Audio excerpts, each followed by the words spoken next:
Thanks for being here. So thanks for tuning in, and I hope wherever you are that you're happy, healthy, and staying safe. On today's video, I'm going to be reviewing and sharing my thoughts on a trail shoe by Hoka. It's their Speedgoat 5. According to Hoka, the Speedgoat 5 has been completely reworked from the previous version of the shoe, including a new upper as well as a new midsole. But did these changes make it better or worse? They cost $155.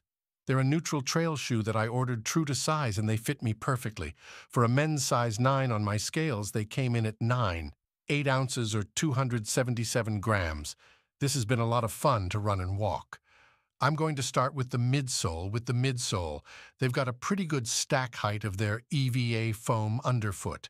They've got 33 millimeter stack height in the heel and 29 millimeters up in a forefoot for 4 millimeter offset from the heel to the tail, spring measurement-wise, because this is something that Hoka went to a few years ago. Now, the EVA foam that they have in the Speedgoat 5 feels a little softer and a little bit more bouncy than previous versions of this shoe. You can definitely tell that. These were really comfortable. It didn't matter what the terrain was that I was running on, whether I was in gravel or running on trails with some exposed roots and that type of thing. They felt really comfortable and very soft and highly cushioned with lots of energy return, even when you're on the pavement and transitioning from the road to the trail. So I think they did a really good job here in making a more versatile shoe. And for me, it's perfect for the road conditions or running conditions. Now, this is one of my favorite outsole materials that they can use on a trail shoe, because even on wet conditions, it seems to stick really well and still give you good traction. And the lugs themselves are multi-directional, as you can see, and they're pretty deep. They're about 5 millimeters deep. And they have this little bit of extra grip to those lugs as well. I think these are going to last a long time and hold up really well out on the trails. And even though it's a double-layered material, it still has plenty of airflow. But maybe more importantly for a trail shoe is it allows the moisture to wick away. So if your feet do get wet, they're able to dry out. And then when we get back to the heel counter area, we can see that they have their Hoka logo there. So let's take a look at the eyelet chain or the lace enclosure system. Now here they used a really traditional eyelet chain system here, so there's no big wow factor with the exception of the start. Other than that, they've got some plastic overlays around the eyelets themselves to give it a little extra durability so you don't have to worry about your laces pulling through.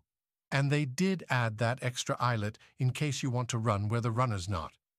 Now, I didn't have any issues in feeling like I was locked in and secure all the way from the midfoot back through to the heel cup. Now, the tongue is semi-gusseted, so it stays in place really well. I didn't have any issues with it migrating around.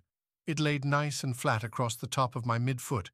And even though it's a very thin tongue, so there's no additional padding there really to speak of, I never felt like the laces were cutting across the top of my foot. Never had any kind of discomfort along those lines at all. I think they did a really good job in the design of the tongue, so let's take a look at the padding around the heel collar and the tab of the shoe. Now here they have a pretty generous amount. I would say it's a traditional style of padding, so it rests mainly up around the collar, but there's lots of padding back here around your Achilles area to give you a nice comfortable ride. I've never had any kind of hot spots, very comfortable to run in, found it really enjoyable. Now they do feature this Achilles heel flare here. Now this is something that Hoka has been doing now for a little while, and while it feels really nice on my Achilles and it's very comfortable that way, and you can always use that Achilles heel flare to help you get your shoes on because they don't have a pull tab, should you wish to do so.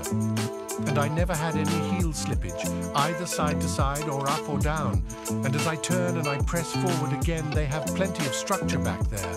I wouldn't say that it's rigid, but it's more than enough to hold your heel in place to keep you comfortable when you're out running.